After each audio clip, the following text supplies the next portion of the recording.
welcome back. It's January 13th, which is a Saturday, so this means this is your week in review video to go along with the weekly mixtape. Another quiet week to the beginning of the year. Again, no real surprise. Just have a couple business-related things to cover and then a couple of my own thoughts, maybe opinions to share with you. So first, markets continue to do real well. Growth is going. The markets ended another week up. So now we're into our potentially 14th month in a row of positive returns.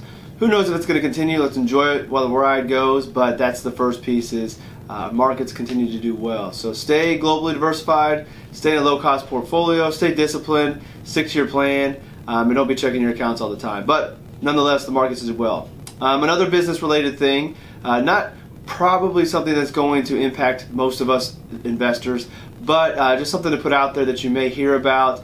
There will be some short-term impact, but anyway, Facebook, Google, Netflix, Disney, and a few other stocks are going to be recharacterized as telecommunications company. So right now, some of them are in the consumer discretionary categories, some of them are in information technology, but they're going to become telecom companies here in the future. So from a global diversification standpoint, not a huge deal. Our portfolios have exposure to all of those, most likely if you're using index funds or any major mutual fund company. But there will be a shift for those index investors. So if you were wanting to get exposure to these companies and you're using the technology ETFs out there or the consumer discretionary ETFs out there, they're going to leave. So there's going to be some shifting around in the indexes, may have some short-term impact. Overall, I don't think it's a big deal. To be honest with you, haven't really found a great reason as to why for the shakeup. I think Netflix, in my mind, would always be a tech company, so would Facebook. But nonetheless, the people who are in control decided they're going to move things around a little bit. So I don't think you need to take any consideration or really take any action to this, but just know that's going on. You may hear about it. So that's another news-worthy thing that came out this week. Sticking with Facebook, this is where we kind of go into my opinions. There was an announcement this week that Facebook is going to be changing the way our feeds are created. So the goal is to maybe cut down on some of the fake news that's out there, some of the controversial topics that we don't really want in our feed. User experience has been going down a little bit. So what they're going to try to do is redo the algorithms, redo our feed so we're getting more from our friends and family and less from news sources, less from brands, and make it more of an experience that I think most of us are looking for from Facebook. So I think that that's a good thing just from a user experience, but Wall Street initially did not like it. And we don't usually react to what Wall Street likes here on this blog or in my practice, but I want to bring this up more from a leadership standpoint. So the reason that Wall Street didn't like this change is initially Zuckerberg said that he thought that user usage may go down some in the short term, but that the time spent on Facebook would be a higher quality, much more enjoyable. So basically, Zuckerberg was admitting that if for Wall Street purposes, maybe earnings are going to slow down, maybe earnings will go down a little bit because people will use it less, advertising dollars may go down. But he's doing this with the end goal of creating a better experience for the consumer, which is a risk. Because as a publicly traded company, you have to be aware of what Wall Street wants, what shareholders want, try to grow and create returns. But Zuckerberg has always been somebody who's been focused on the company, and so he's doing what he thinks is best for the long-term growth of Facebook and for its consumers. Whether or not this is the right decision, I don't know. It'll remain to be seen. But the reason I really like this is somebody in a very powerful position, if you will, making a change that he thinks is for the better of the company and for the better of his users. And it's a risk. This could go wrong.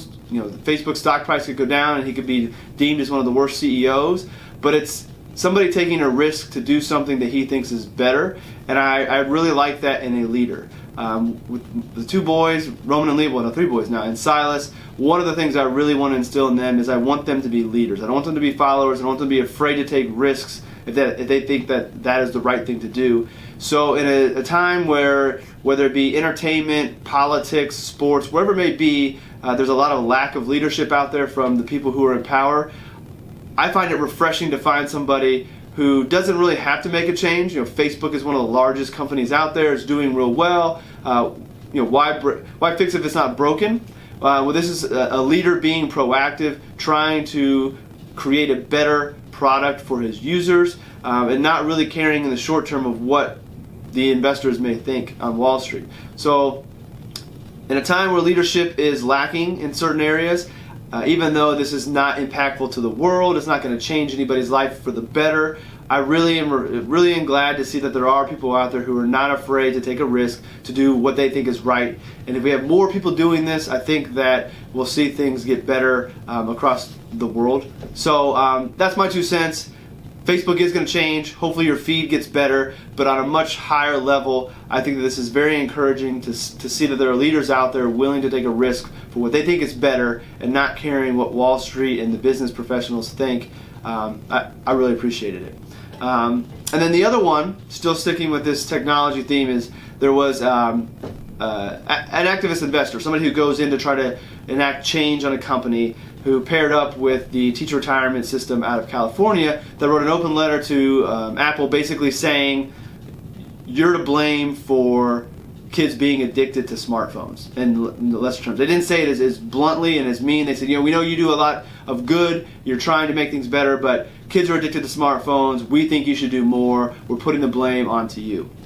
Going back to leadership, I think the leadership category or leadership quality is accountability, and it really frustrates me to see a technology company being blamed for kids being addicted to smartphones. Yes, there are things about the smartphone that are addicting, but at the end of the day, and I can say this because I'm a parent, it's up to the parents to make sure the children are not addicted to the smartphones. There's nothing that says that when your kid gets the age of needing a phone for communication purposes, you have to get them an iPhone. Flip phones still exist. They get the job done. You can call, you can text. Really, that's the only reason we need a phone, especially when our children are younger. So putting the blame on a technology company, telling them they need to do more to keep our kids from being addicted to smartphones is just, playing the blame game. Yes, there maybe could be some more parental metrics that are put onto the smartphones. Apple already has a lot of those. But I think that we need to take a step back. Instead of blaming the technology companies, take a look at our parenting and see what is it that we can be doing better to keep our kids from getting addicted to smartphones. Do they need a smartphone? Does everybody need a smartphone? Should we all be out to dinner with mom, dad, brother, sister, all on our smartphones and not having a conversation? So yes, there is an addictive feature to it, but I think it's correctable, and I think that society, parents, we're the ones who need to fix this, not the technology companies. So again, usually this Week in Review is about news, things that are impacting our financial planning and our investing. Not a lot of news out there this week. This came up. Very few things really get me fired up. This was one of them. If you followed me on Twitter, you saw a few snarky comments. But I just don't like the idea of not taking accountability for our actions and trying to pass the buck to somebody else. So another little piece to let you know more of who I am as a person, as an advisor, getting to know me, and that's my thoughts on the Apple blame game that's going on with smartphones. So that's it for this week's main Week in Review events, topics to talk about. A couple things. If you are fortunate enough to be in a position where you have to pay quarterly taxes, and I say fortunate in quotes because not everybody would feel that way, don't forget to get those mailed out this upcoming week. So quarterlies are due. I believe the 16th is when they need to be postmarked. Check with your CPA because Monday is a holiday. So don't quote me on that, but that's when I will be mailing mine. So remember to get them mailed out. And then I'm going to remind you again that there is a new podcast for All About Your Benjamins. You can find it on the blog. You can also subscribe to it on iTunes. It's All About Your Benjamins, the podcast. There's 4 episodes up. Took a break this week, but we'll be bringing back some more interviews in the future. Really excited about it. Would love to see if there's anybody or any topics you'd like to have covered. So you can contact me at contact@allaboutyourbenjamins.com. There's an email now, so we can communicate that way. So check out the podcast. You can subscribe to it. Might as well subscribe to the blog as well so you don't miss anything there. But check out the podcast. Really having fun with that and looking forward to having some more great interviews. So there's your Week in Review. This is the weekly mixtape. Check out the articles down below. These are some of the posts from this week that I thought were real good. Hope you enjoy those, and I will see you next week. Thanks a lot.